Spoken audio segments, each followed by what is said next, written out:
Bonjour à toutes et à tous. J'aurais préféré être physiquement présente parmi vous au JRE, mais je me réjouis néanmoins pleinement de la possibilité qui m'est offerte d'y participer, d'y être associée par le biais de cette communication virtuelle. Quelques mots en guise d'introduction pour vous aider à situer mon propos. Je m'appelle Virginie Lapic, je suis formatrice en didactique du français langue 1 à l'ESP de Nice et j'ai soutenu en 2013 une thèse consacrée à l'analyse des interactions verbales à l'oral dans des classes de cycle 3 d'école primaire, afin de voir dans quelle mesure ces interactions pouvaient être un lieu de construction de compétences citoyennes. Je fais partie du laboratoire LIN, laboratoire d'innovation et numérique pour l'éducation, ce qui me conduit à réinterroger mes objets de recherche premiers sous l'angle des mutations induites par le numérique. C'est la raison pour laquelle j'ai choisi de placer au centre de cette communication la problématique qui vise à interroger les liens qui existent ou qui pourraient exister entre la didactique de l'oral et le numérique.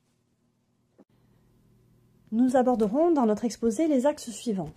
Dans un premier temps, il s'agira de faire un état des lieux, des liens qui sont affichés ou encore envisagés ou explorés entre les deux domaines, didactique de l'oral et numérique, sous deux angles différents et complémentaires. L'angle institutionnel, à partir d'une lecture fine des instructions officielles et des documents d'accompagnement, et l'angle scientifique, à partir d'une revue de la littérature sur le sujet. Cet état des lieux nous conduira dans un deuxième temps à centrer notre propos sur l'impact possible et l'intégration souhaitable du numérique dans l'enseignement-apprentissage de l'oral, en particulier au primaire, qui sera le contexte privilégié puisque c'est notre contexte de formation habituel. Enfin, le troisième axe permettra une ouverture sur la formation des enseignants et la proposition de pistes pour accompagner les mutations liées au numérique lorsqu'elles touchent à la question de la didactique de l'oral.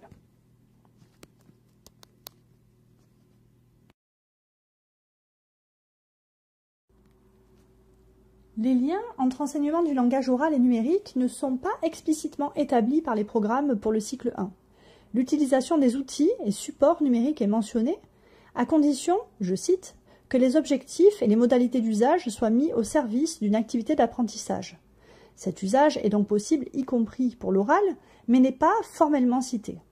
On peut néanmoins relever la référence aux expériences de communication à distance qui peuvent conduire l'enseignant, nous dit le programme officiel, à évoquer avec les enfants l'idée d'un monde en réseau et la possibilité de parler à d'autres personnes, parfois très éloignées.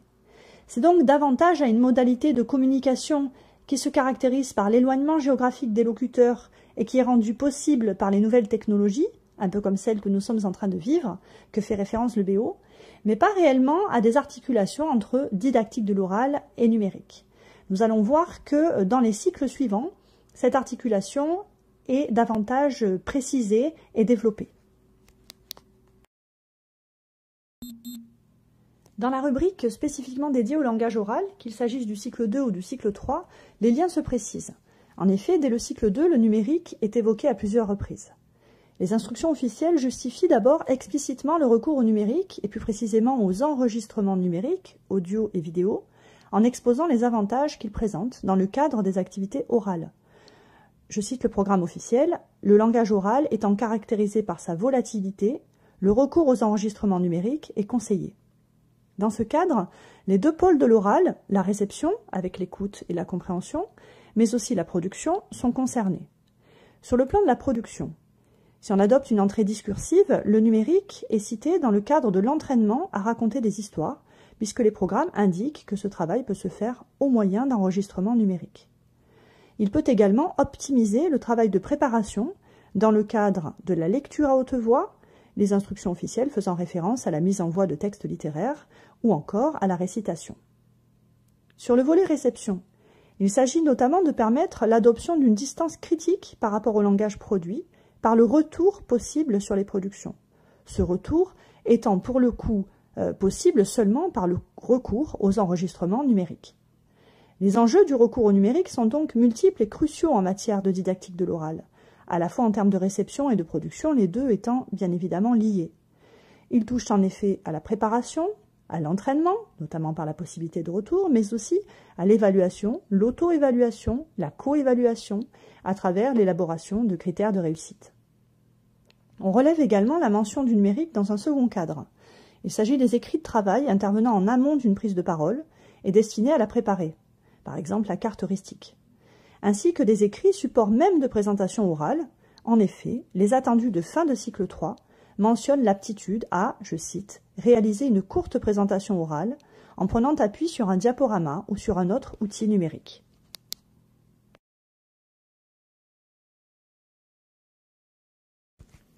Si la didactique de l'oral continue de susciter une production scientifique importante dans l'ère francophone, peu de travaux sont spécifiquement consacrés à l'impact du numérique sur l'enseignement-apprentissage de l'oral.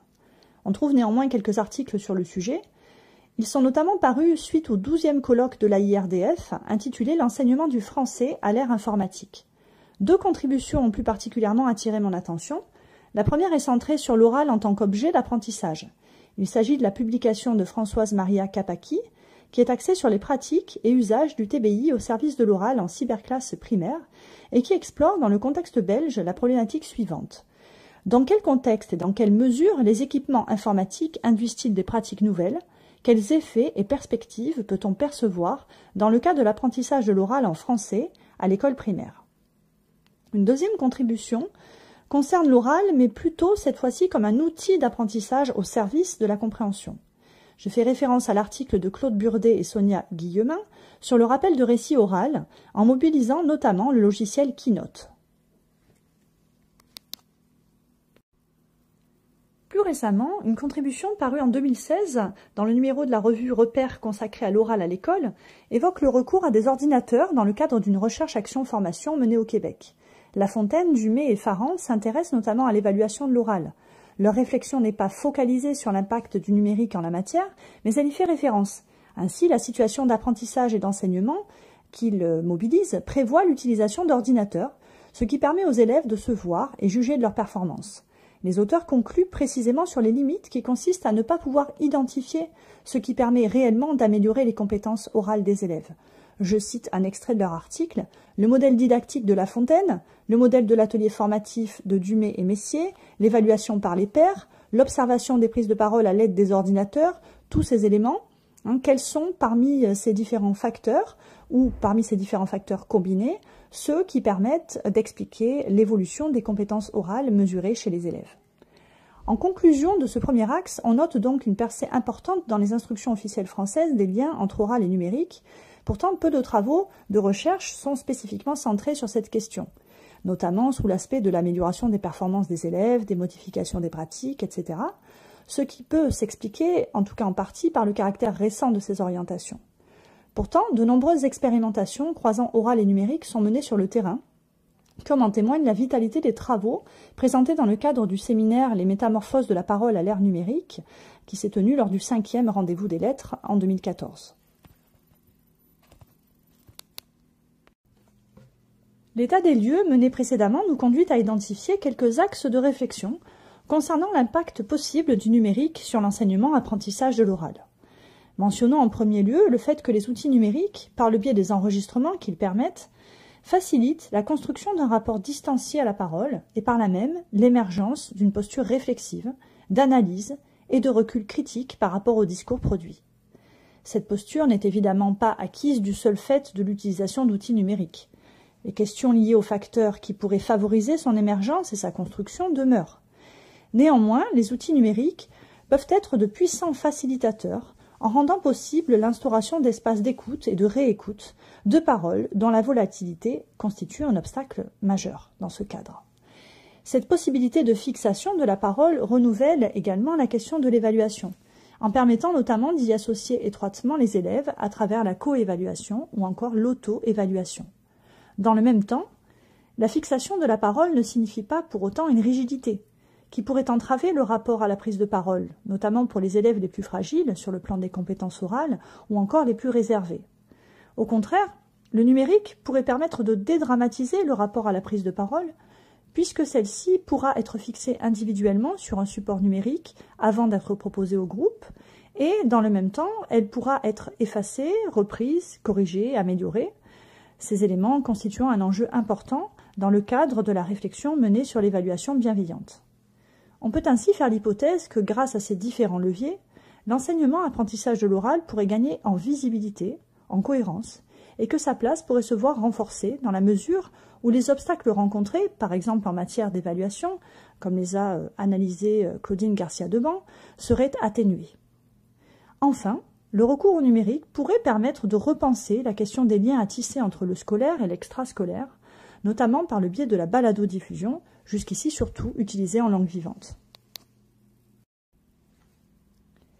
Pour terminer ce bref panorama des relations entre didactique de l'oral et numérique, je souhaiterais ouvrir la réflexion sur la formation des enseignants à partir de 2 exemples issus de ma pratique de formatrice. Le premier est directement lié à la mise en place d'un module de didactique du français auprès de professeurs des écoles stagiaires, intégrant cette problématique. Dans le cadre de ce module, les étudiants devaient proposer des analyses de séances de français mises en œuvre durant leur stage.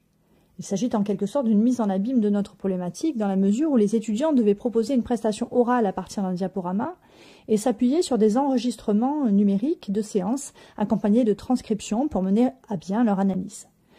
Plusieurs stagiaires ont fait le choix de proposer des séances consacrées à l'enseignement-apprentissage de l'oral et parmi les séances conçues et mises en œuvre, certaines ont explicitement intégré la dimension numérique. Ainsi, dans une séquence consacrée à l'apprentissage de la narration orale à partir de l'album La Moufle de Desnouveaux et Udrisier, en classe de moyenne section, la stagiaire a prévu et organisé un travail basé sur des enregistrements de prestations orales des élèves.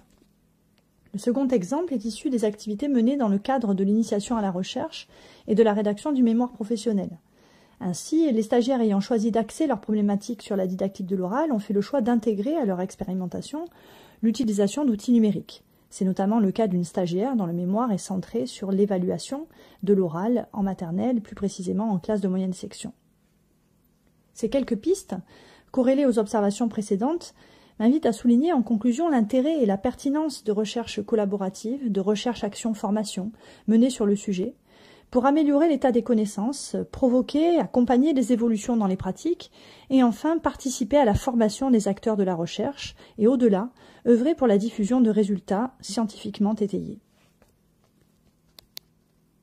Dans son rapport publié en septembre 2016 et intitulé « Pour une école innovante », le Conseil national de l'innovation pour la réussite éducative évoque ce qu'il appelle la fabrique de la parole et son importance.